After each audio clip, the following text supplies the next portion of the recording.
Bienvenue dans notre émission La tête dans le cœur. Je suis Alix. Et moi, Caroline. C'est les vacances. Pour cette occasion, nous vous avons préparé une petite série d'épisodes plus courts, en tout cas on a essayé, sur des sujets qui sont, selon nous, indispensables à aborder.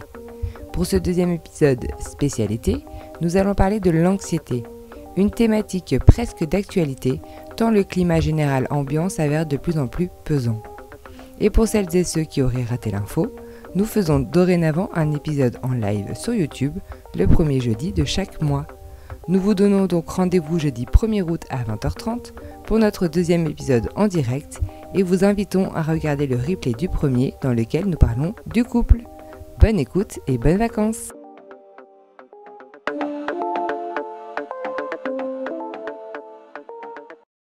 Bonjour à tous, bienvenue dans notre émission.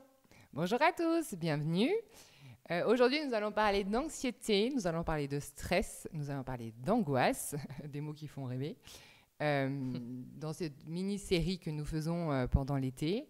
Il nous semblait intéressant d'aborder ce sujet-là de l'anxiété, on va dire ça comme ça globalement, parce qu'on ressent sur les réseaux, via notre entourage, dans les discussions, une sorte d'anxiété ambiante, une sorte de mal-être généralisé, un petit peu...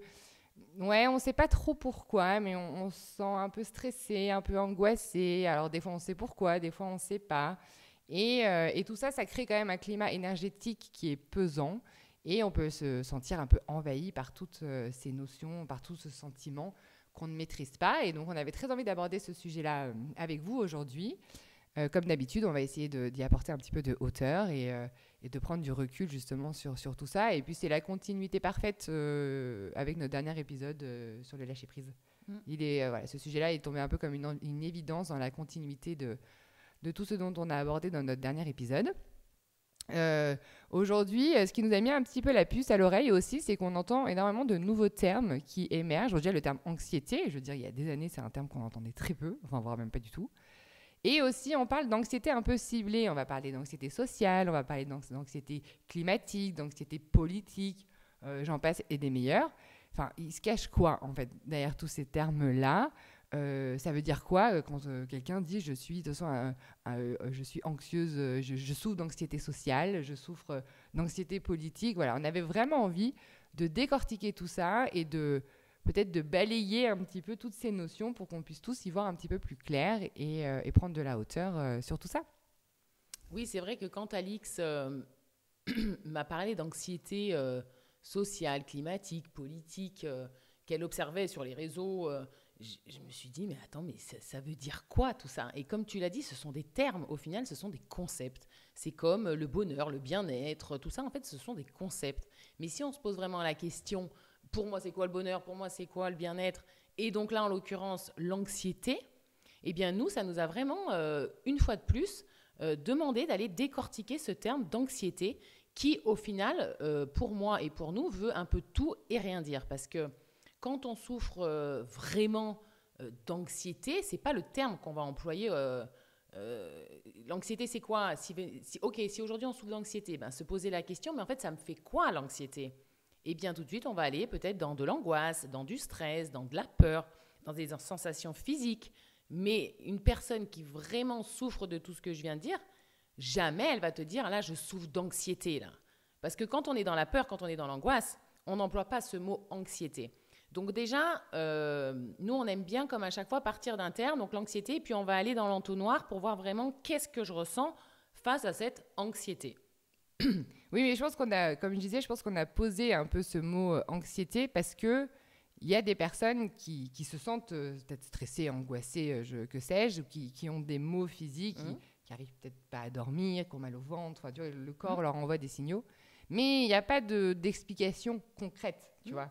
Donc on va aller peut-être trouver quelque chose à l'extérieur pour expliquer peut-être un état de mal-être impalpable et un petit peu indéfini. Finalement. Parce que quand on a une peur concrète, on sait de quoi il s'agit. Toi, oui, je sais pas, moi j'ai peur de conduire, j'ai peur de prendre l'avion, j'ai peur j'en sais rien, moi, de la foule, j'ai peur de l'eau. Donc ça, ce sont des peurs concrètes.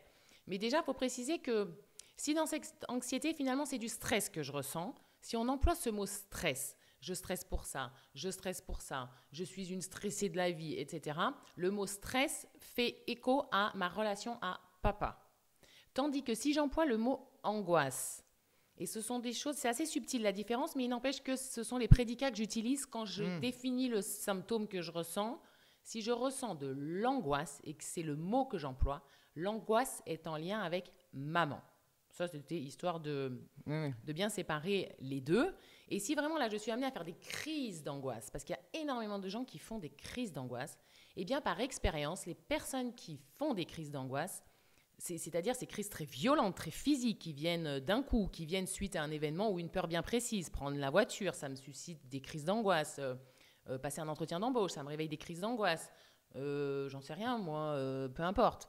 Eh bien, la crise d'angoisse, c'est souvent... elle se manifeste souvent chez des personnes qui sont très dans le mental, dans le rationnel, voire même coupées de leurs émotions. Alors, il n'y a aucun jugement quand on dit ça. C'est juste que des personnes qui sont plus, ou si tu veux, où les émotions sont plus libres d'être exprimées, feront moins de crises d'angoisse que des personnes qui sont très dans le contrôle mental. Et je suis la première à avoir été comme ça. Contrairement à toi, par exemple, en séance, si je prends toi, si je prends mon mari en séance, pendant le moment de la libération des émotions, ça va être fluide. Vous allez plus facilement pleurer. Et Dieu sait que par les pleurs, on libère des choses. Tandis que moi, quand je faisais des séances, ça se manifestait par aucune larme. En revanche, c'est mon corps qui réagissait. Ça allait être, je me sentais étouffée, je faisais des tremblements, ça ressemblait à des crises d'angoisse. Pourquoi ? Parce que, comme on le sait, j'ai coupé mes émotions très très tôt et j'étais très dans le contrôle mental. Et donc ça, voilà, si vous êtes à même à faire des crises d'angoisse, eh bien, posez-vous la question, est-ce que c'est vrai ? C'est vrai, je suis dans le mental, j'ai besoin de contrôler, je suis coupée de mes émotions. Il faut bien comprendre que c'est le corps qui, par la crise d'angoisse, ou le cœur qui palpite, ou une grosse montée de stress, eh bien, lui, il sort ses poubelles. Alors, de manière un peu violente, certes, mais c'est pour retrouver l'équilibre. À un moment donné, ça pète. Et au lieu d'y porter un regard plutôt négatif, plutôt accueillir ça en mode, ok, mon corps t'es en train de libérer. Mais il faut quand même aller traiter à la racine, ce qui fait que je ressens des crises d'angoisse ou du stress.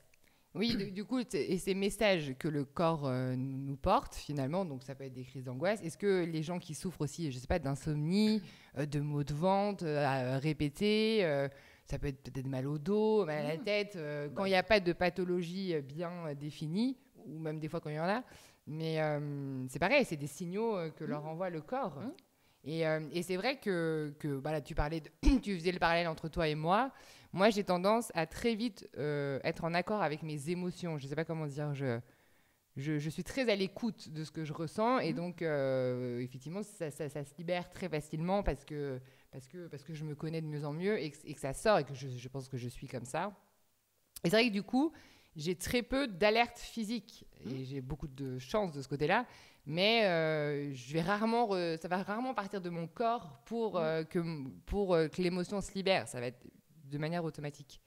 Et c'est vrai que quand on a notre corps qui nous fait mal en permanence ou qui nous envoie des signaux de stress, d'angoisse ou que sais-je, oui, ça peut être intéressant d'aller voir qu'est-ce que ça vient me réveiller comme émotion. Après, on peut ressentir du stress et de l'angoisse donc dans des situations précises, comme tu disais, la peur de prendre la voiture, la peur de l'avion, de l'eau, ressentir du stress à son travail, enfin j'en sais rien. Peur de la maladie, peur de tomber malade, peur de la mort. Après, ça peut être vraiment des choses très... Oui, mais là, du coup, c'est des domaines qui sont concrets. Et donc, quand ça nous pollue au quotidien d'avoir ces peurs-là, ces angoisses-là, et du coup, on peut plus facilement aller se faire aider par quelqu'un et aller libérer cette peur-là. Mais il y a aussi plein de personnes qui se sentent stressées, qui se sentent angoissées, qui se sentent anxieuses, mais qui ne savent pas. Oui. Tu vois, pourquoi ? Déjà, ce serait intéressant de se poser la question de depuis quand je ressens l'angoisse, le stress, etc. Est-ce que depuis toujours, je suis comme ça, je suis née comme ça ? Et bien là, il serait vraiment intéressant d'aller voir pendant la grossesse, dans le ventre de maman, comment j'ai été conçue, comment j'ai été attendue, comment j'ai été accueillie, donc c'est-à-dire ma naissance. Est-ce que dans le ventre, j'avais une maman angoissée pour X ou Y raison ? Est-ce que ma naissance a été très compliquée et a donc suscité de l'angoisse. Il est inévitable que moi, bébé, ça s'est mis dans mes cellules, ça s'est incrusté en moi. Ce qui ne veut pas dire que c'est non libérable, entre guillemets, mais on peut l'avoir déjà chopé dans le ventre, j'ai envie de dire, cette angoisse-là. Et donc, elle traîne après, enfant, etc., etc. Déjà, c'est se poser la question, est-ce que petite, eh bien, j'étais déjà angoissée? Mais ça peut venir du transgénérationnel. Est-ce que je suis issue d'une famille où ils étaient tous angoissés et stressés? Je rappelle donc mon histoire de naissance, donc pas hésiter à les poser des questions dans la mesure où c'est possible de le faire. Et puis, dans tous les cas, l'inconscient s'en souvient, donc s'il faut aller libérer, on libérera. Mais voilà, c'est se poser la question, depuis quand? Donc, est-ce que c'est suite à un événement particulier que j'ai vécu enfant? Avant, je n'étais pas angoissée et je le suis devenue suite à ça.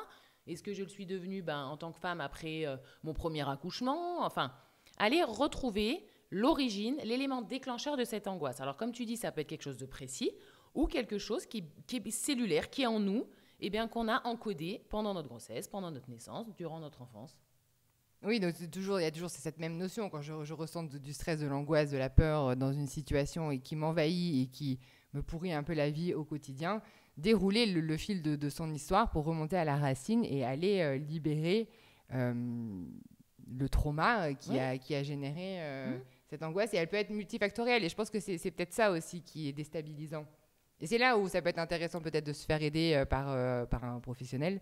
C'est que quand on ressent une angoisse un peu généralisée, un mal-être un peu généralisé, on ne sait pas trop d'où ça vient et donc on ne sait pas par quel bout prendre le schmilblick, quoi. Donc du coup, aller voir quelqu'un qui nous permettra de poser des mots sur nos mots, justement, ça permet de dérouler le fil de l'histoire et se libérer tout en douceur. Parce que, comme tu disais, plus on est coupé de nos émotions, dans tous les cas, plus le corps physique, il va réagir et nous envoyer des signaux. Et puis, petite précision quand même, c'est que même si on a des peurs par rapport à quelque chose qu'on n'a jamais vécu ou qui s'est jamais passé, mais c'est par anticipation qu'on a peur. Peur de prendre l'avion alors que je l'ai jamais pris.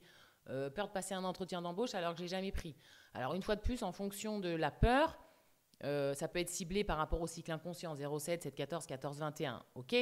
Mais dans tous les cas, ma peur du futur, elle est forcément en lien avec un trauma du passé, dans tous les cas. Elle va symboliser par l'avion, elle va symboliser par une voiture, elle peut symboliser par j'en sais rien, peu importe. Mais en tous les cas, ce n'est que la projection d'une peur vécue dans le passé, enregistrée dans le passé. Et ce qu'on avait noté aussi quand on a préparé l'émission, pour ces personnes qui ont tendance à dire « mais moi je suis quelqu'un de stressé », dans tous les cas je suis quelqu'un d'angoissé, je suis une stressée de la vie, je suis un stressé de la vie, etc. Ça peut être intéressant de se poser la question de est-ce que j'en ai fait mon identité.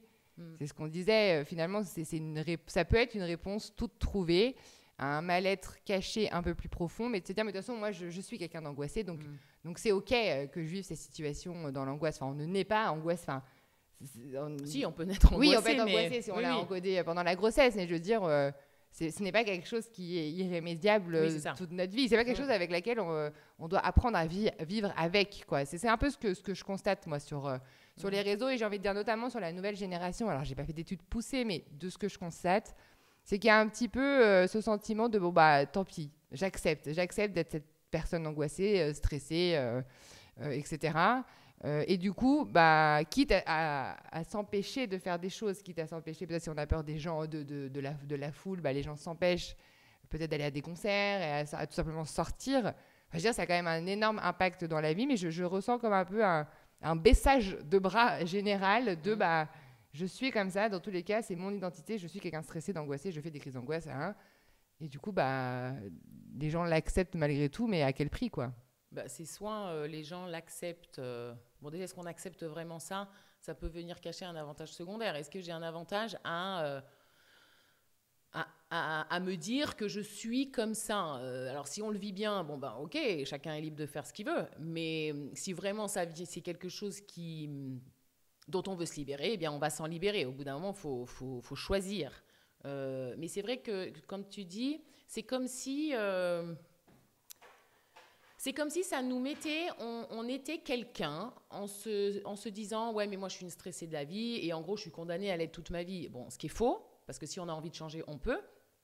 Et c'est là où j'en viens à l'avantage secondaire. C'est vrai qu'on s'approprie finalement cette peur. où ça en devient mon identité et finalement, c'est qui je suis. Ouais, mais moi, tu me connais, je suis une stressée de la vie. Ben, ça te va bien cette étiquette? Ça te va bien cette identité? Auquel cas, ok. Ou vraiment, attends, si tu es vraiment stressé et que ça te fait mal en toi, eh bien, tu décides peut-être de t'en libérer.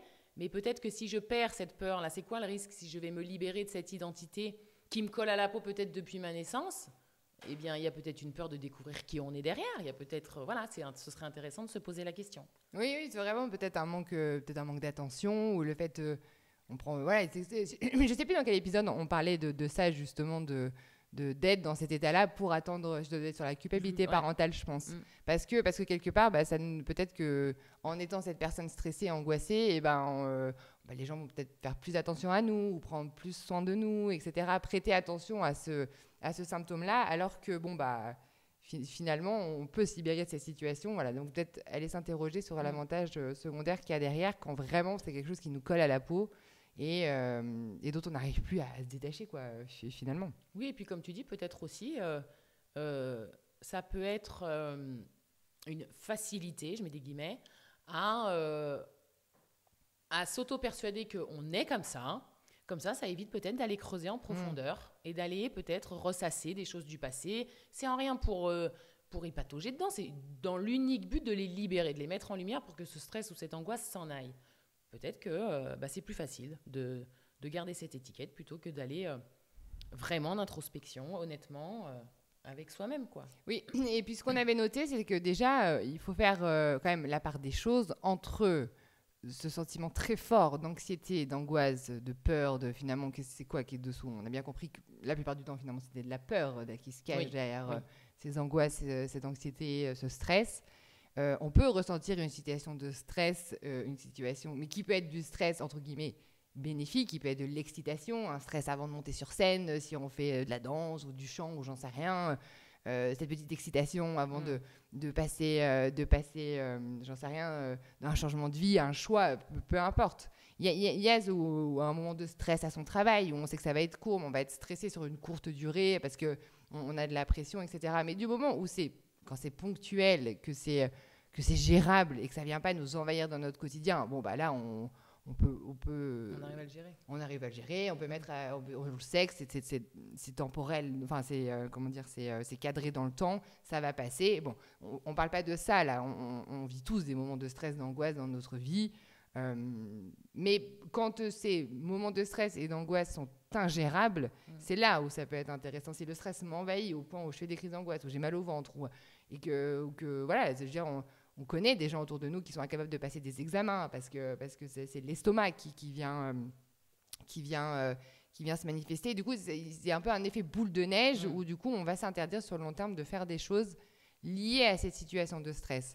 Après, si c'est quelque chose qui est latent, si tous les matins quand je vais au travail, j'ai la boule au ventre, c'est peut-être re-questionner en profondeur les choix de base. Des fois, on fait des choix peut-être pour le regard des autres, on perpétue un truc familial ou parce que ça nous semble être le bon choix et notre corps, il nous rappelle que non, quand je fais ça, à chaque fois, je ressens du stress, de l'angoisse, de la peur, de je suis pas bien, etc. Peut-être remonter à la source et qui va nous amener peut-être à prendre des décisions qui sont un petit peu plus difficiles. C'est ce qu'on disait aussi dans l'épisode sur la culpabilité parentale. Quand le corps nous rappelle à l'ordre systématiquement, peut-être l'écouter et voir ce qu'il a à nous dire. Mais c'est vrai que quand tu parles d'effet boule de neige, c'est intéressant parce que quand on ressent des crises d'angoisse ou quand tu as le corps qui lâche, qui pète, là, qui sort ses poubelles d'un coup et que ça peut être vraiment violent, eh bien, la personne qui déjà a peur de perdre le contrôle, là, c'est le corps. Elle perd le contrôle sur son corps, donc ça peut encore plus générer du stress et de l'angoisse, alors que ça, c'est quel regard je pose vis-à-vis de ce corps qui libère des choses. Mais si on a peur des réactions de son corps, eh bien, ça va encore plus engendrer de la peur, etc., etc. Et c'est souvent ce qui amplifie l'angoisse chez des personnes parce qu'elles perdent encore plus le contrôle de la crise d'angoisse elle-même, quoi, tu vois. Oui, limite, le corps devient ton ennemi. C'est ça. Alors qu'il est l'allié. C'est ce que tu disais dans le podcast sur alimentation, corps et émotion. Lui, c'est pas notre ennemi. Peut-être qu'il nous fait mal, peut-être c'est violent, mais heureusement, quelque part, qu'il libère aussi physiquement. Parce que c'est vital. C'est vital. Et effectivement, on peut tomber dans cet engrenage de encore plus lui en vouloir et du coup d'être encore moins à l'écoute et lutter contre soi-même, quoi, au final. Et ce qu'on avait noté, c'est qu'il faut quand même se rappeler que globalement pour notre génération, on a tous grandi, je mets des généralités, mais voilà, avec une éducation qui était quand même pas mal axée sur la peur, une autorité axée sur la peur. Voilà, on n'avait pas intérêt à se lever une fois qu'on était couché parce qu'on avait peur de se faire gronder. Enfin, je veux dire, si vraiment on décortique, en tout cas l'éducation qu'on a pu recevoir pour la majorité à l'époque, c'était une éducation alimentée par la peur. Et quand on a grandi toute sa vie avec l'autorité, et l'autorité fait peur, bah, on a peur après le reste du temps, face peut-être à son patron, face à un chef d'État, face à du personnel médical qui font figure d'autorité. Je veux dire, reprendre conscience qu'on a été élevé en fait pour avoir peur. J'ai grossi les traits, mais vous avez compris ce que je voulais dire. Ça permet aussi de poser un regard sur notre place et notre identité qu'on a dans la société, je parle au sens large. Et quelque part, cette anxiété, cette angoisse généralisée, elle vient aussi de par nos éducations, quoi. Nos éducations, les systèmes. À l'école, on avait plutôt intérêt à se taire et à être obéissant. Eh bien, on est devenu quand même majoritairement des personnes obéissantes et dociles. Et donc, c'est vrai que plus tard, devenu adulte, dès qu'il peut se passer quelque chose d'extérieur, bah, tout de suite, ça peut nous renvoyer à la peur et à l'angoisse de la petite fille, du petit garçon qui doit obéir, sinon il y a un risque derrière, et donc engendre de la peur.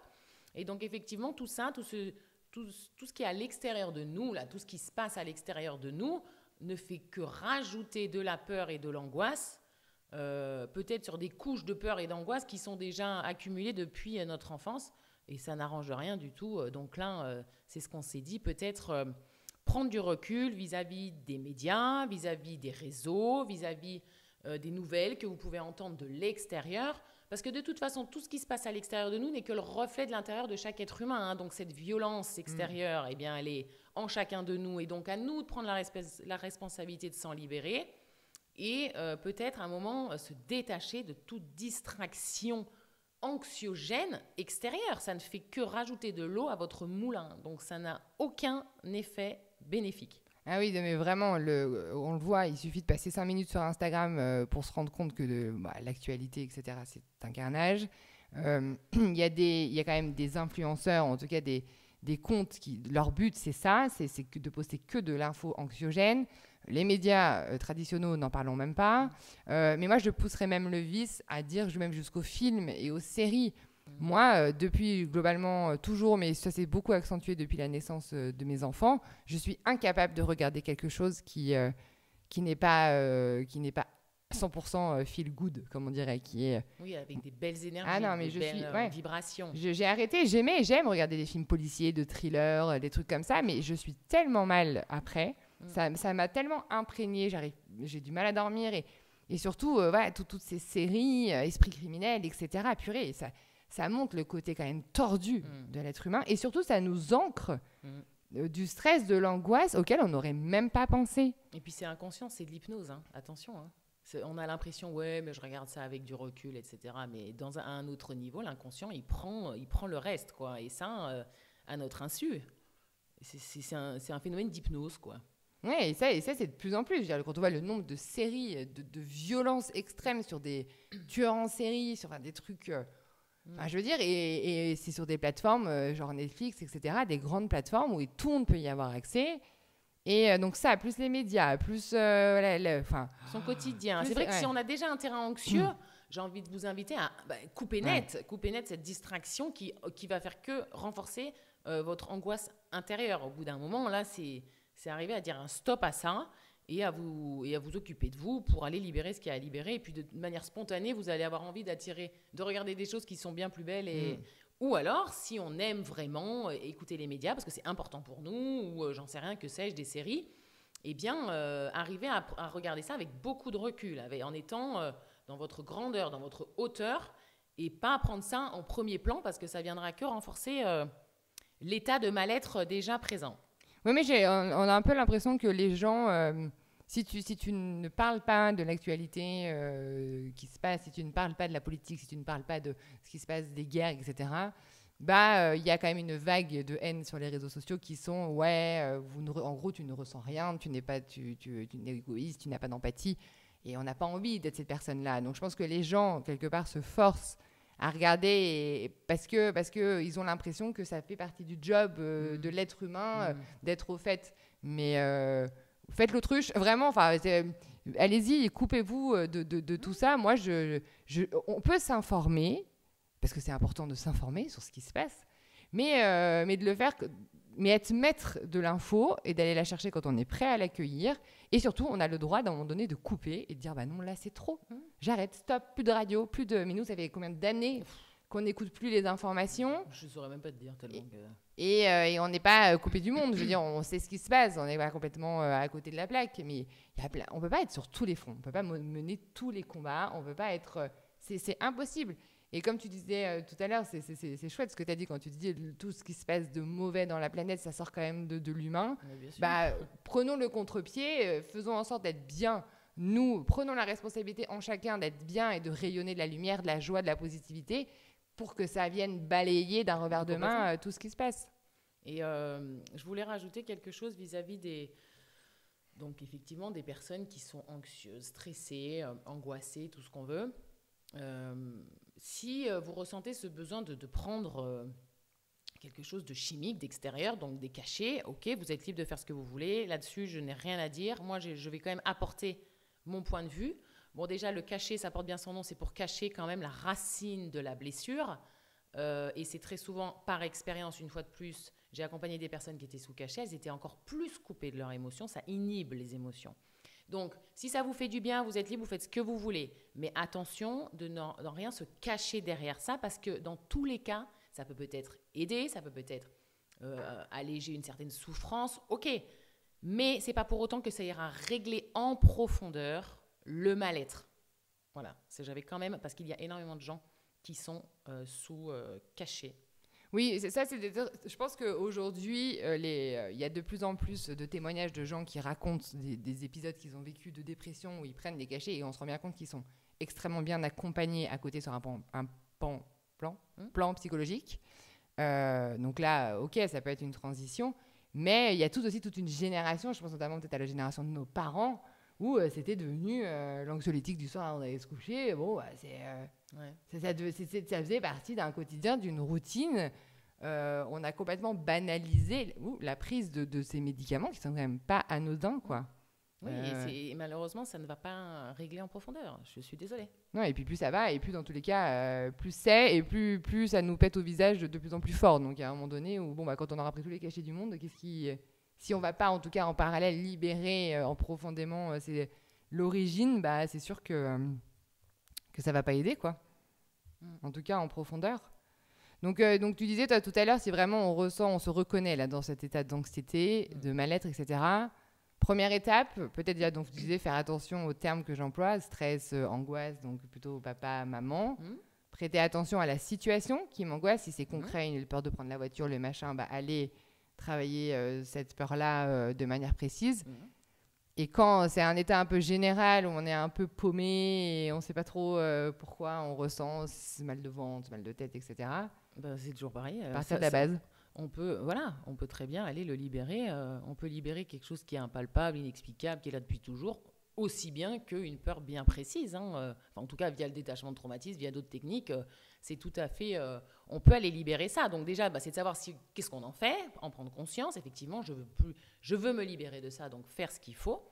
Et puis surtout, éviter de s'identifier à ça. Nous ne sommes pas que ces croyances, ces programmes, ces blessures, ces émotions négatives. Ça reste des vibrations. Nous sommes bien plus grands que ça. Nous sommes bien plus illimités que ça. Et donc, c'est sûr que si on a cette croyance qu'on n'est que ça, mais je peux comprendre que ce soit juste insupportable à vivre. Si maintenant on a le recul de se dire que ok, on est une âme dans un corps, qu'on est quand même des êtres lumineux, ce sera peut-être le sujet d'un autre épisode, donc je ne vais pas m'étaler dessus, mais reprendre pouvoir sur notre grandeur, de qui nous sommes, des êtres illimités, et pas que des êtres humains limités. Et, bien, juste peut-être au quotidien, reprendre par la respiration. La respiration, je rappelle que c'est l'énergie de vie, aller dans son cœur, dans son espace cœur, et se reconnecter à cette partie de nous qui est bien plus grande et bien plus lumineuse. Déjà, ça permet de prendre déjà du recul vis-à-vis de cette angoisse, etc. Donc, s'occuper de soi en introspection, aller libérer ce qu'il faut libérer le petit garçon ou la petite fille, libérer les peurs, les traumas, etc. Et, en parallèle, se reconnecter de plus en plus à soi, à son être profond. Oui, alors déjà, oui. Et puis surtout, l'anxiété, l'angoisse, etc., souvent, c'est généré par quelque chose qu'on ne maîtrise pas. À un moment donné, ça vient de l'extérieur. Et comme tu disais, du moment où on a l'impression que le pouvoir, il est à l'extérieur de nous, on peut être que stressé en permanence et angoissé parce que cette perte de contrôle, et on l'a bien vu dans le dernier épisode du lâcher-prise, que la perte de contrôle, c'est peut-être l'un des trucs qui nous déstabilise le plus en tant qu'être humain. Non, ouais, si du moment où on a l'impression que dans tous les cas, les 3/4, la moitié ou un tiers de notre vie est régie par un élément extérieur, que j'ai pas le pouvoir, que forcément, oui, c'est extrêmement anxiogène. Donc, changer, comme tu disais, changer le regard qu'on pose sur notre quotidien. Peut-être effectivement, à un moment donné, se questionner sur... oui, il y a des éléments qu'on ne maîtrise pas, c'est évident. Je veux dire, la vie, elle est ce qu'elle est, elle fluctue. Mais être capable de se connaître, de connaître ses émotions, d'avoir conscience de sa grandeur, de sa puissance, ça permet de surfer sur les vagues de la vie avec beaucoup plus de douceur et de bienveillance. Et voilà, ça enlève en aucun cas les peurs, peut-être les sentiments d'un peu d'angoisse, etc. Mais en tout cas, ça permet de les vivre en douceur et avec connaissance de soi. Oui, et puis pour comment dirais-je, pour comprendre là ce qu'on dit, eh bien, juste se dire que se poser là, se fermer les yeux quelque temps, et si on s'imagine que les peurs s'en vont, que les angoisses s'en vont, que le stress, toutes ces ressentis, toutes ces émotions négatives là, disparaissent, eh bien naturellement nous sommes bien. Donc ce bien-être, il viendra en rien de l'extérieur, il est déjà en nous, c'est juste qu'il est recouvert de couches et de couches, de programmes, de croyances, de traumas, d'émotions négatives et de tout ça. Mais que si tout ça, ça s'enlève, naturellement, notre état originel, c'est la sensation d'être bien. Donc, il n'y a plus rien à faire d'extérieur, à ramener en nous. On l'a déjà dit avec cette histoire de verre là, qui est trop plein. Il faut vider, il faut se libérer de ces couches pour revenir au plus près de nous. Mais de nous, de notre être... lumineux, notre être de lumière, voilà ce que l'on est profondément. Et rien que se souvenir de ça, que de se reconnecter avec cette partie de nous, va déjà être salvateur au quotidien. Oui, mais c'est vrai que cette notion d'avoir conscience qu'on a tous la puissance en nous, c'est André Stern qui dit que l'enfant naît géant des possibles. Donc, on l'a en nous et on a été pollué par tout ce que tu as dit. On l'a oublié. Et donc, on l'a oublié, les traumas, les croyances, la société, tout ce qu'on veut. Et c'est vrai qu'on a du mal à croire qu'il suffit, entre guillemets, d'enlever les couches de l'oignon juste pour se reconnecter à qui on est, parce qu'on est dans une société où on a tendance à croire qu'il faut faire en permanence. Tu vois ? Faut remplir. On trouve plein de termes, anxiété, nanana, parce qu'il y a plein de choses. Alors qu'on fait tout l'inverse. Mais voilà, on a bien compris. On nous inculque, on nous dit de faire tout l'inverse, alors que l'essentiel, c'est juste de prendre, clac, hop, l'émotion qui arrive, ok, clap, je la libère, pop. Et après, ça, on le fait soit soi-même avec soi quand on y arrive, soit par le biais d'une aide extérieure, etc. Mais il y a qu'en se libérant qu'on se reconnecte à ses émotions, qu'on les gère mieux. Et voilà, et quand on a compris ça, on a compris déjà l'essentiel. Absolument. Et ça enlève déjà une grosse partie d'anxiété, d'angoisse, de stress, de peur, et voilà. Et toutes ces émotions-là, de toute façon, elles font aussi un peu partie de la vie au quotidien. Donc, comment est-ce qu'on veut les gérer, au final ? Bon, tu voulais rajouter autre chose ? Écoute, il me semble qu'on a tout dit, du moins ce qu'on avait envie de dire. Est-ce qu'on en profite pour dire qu'on en reparlera peut-être plus en détail lors du prochain live ? Donc, on vous rappelle que maintenant, nous faisons un live en direct sur YouTube, donc un épisode en live le premier jeudi de chaque mois. Donc, il n'y aura pas d'épisode le mardi, mais un épisode en live le jeudi. Là, ce sera le premier, du coup. Donc là, ce sera le 1er août. Et il nous semblait intéressant, dans le prochain live, du coup, le 1er août, de parler des 3 sujets que nous avons abordés là en ce mois de juillet. Donc, à savoir le lâcher-prise, l'anxiété, la peur, l'angoisse. Et la semaine prochaine, vous verrez le thème que nous allons aborder. Et Caroline, je pense que tu feras aussi, si des gens ont des questions, ont besoin de faire des liens, etc. pourra tout à fait, Caroline répondra à toutes vos questions, vos interrogations et vous guidera, en tout cas, là-dedans. Donc voilà. Donc en attendant, on vous souhaite une belle semaine, de bonnes vacances pour ceux qui sont en vacances. Et puis on vous dit à mardi prochain. À mardi prochain, les amis. Très bonne journée ou soirée. Azote toutes. Merci d'avoir partagé cet instant avec nous. Nous vous donnons rendez-vous mardi prochain pour le 2e épisode spécial été et donc jeudi 1er août à 20h30 sur YouTube pour notre 2e épisode en live. Bonnes vacances!